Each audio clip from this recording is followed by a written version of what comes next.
Now let's go to sports for you on the programme. Starts with that big news involving Real Madrid. Here it is.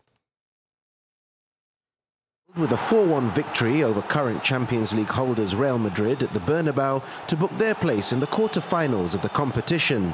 The Dutch side, who were unfortunate to lose the first leg, put on a fantastic display, largely inspired by Dusan Tadic, who scored and set up 2 more. Los Blancos were out of sorts and lost both Lucas Vázquez and Vinicius Jr. due to injury in the first half.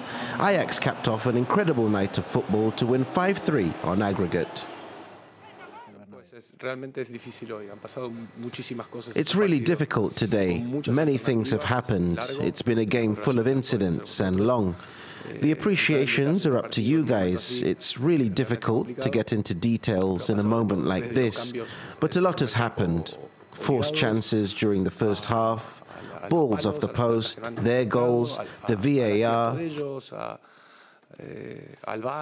It's disappointing today. Of course, we are not used to go out in this competition that early, but today we have to be honest that we deserve to go out. I think Ajax was a better team in both games. We have to be honest, and that's it.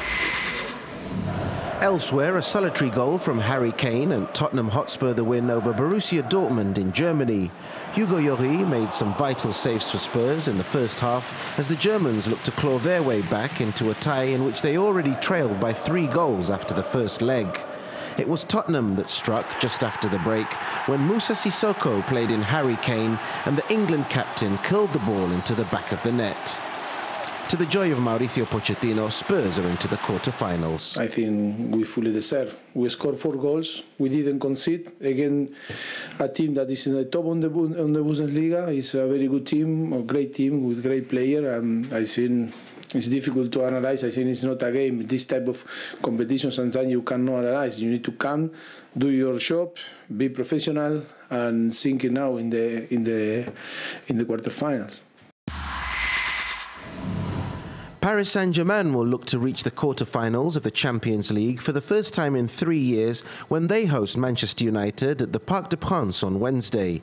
The French champions hold a significant advantage after their 2-0 victory at Old Trafford in the first leg. Despite their 2 away goals, manager Thomas Tuchel said that a good performance is key. The challenge is to leave the result from the first leg and, in fact, completely forget that result. We need to focus on our performance. For me, we play the same game, the exact same game, and that would have been the case regardless of whether we lost, drew or won at Old Trafford. If you play a match in the round of 16, you play at your 100% maximum twice. Since taking over as Manchester United manager, Ole Gunnar Solskjaer has had a big impact, and the Norwegian highlighted that although a comeback will be tough, they're in with a chance. Never mission impossible.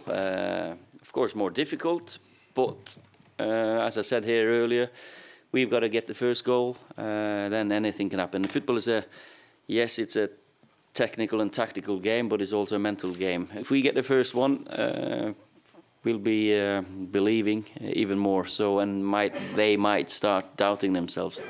United will be without French international Paul Pogba, who was sent off in the first leg. Anthony Martial will also miss out due to injury. After Tuesday night's action in the Champions League, both Ajax and Tottenham are through to the quarter-finals. Paris Saint-Germain will look to join them on Wednesday. Roma and Porto also go head-to-head, with the Italians holding a narrow 2-1 lead after the first leg.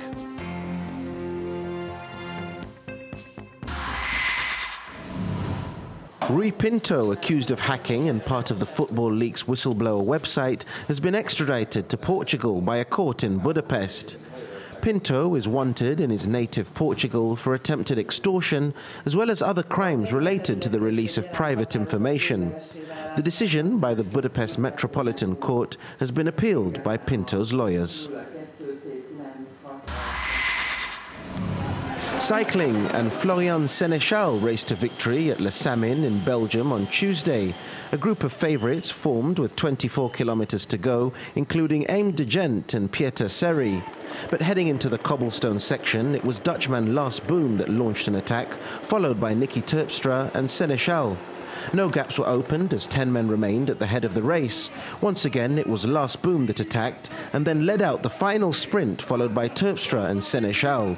In a nail-biting final sprint, Sénéchal crossed the line first to seal the win and continue Dessay Unique Quick-Step's good run of form in the early Belgian races.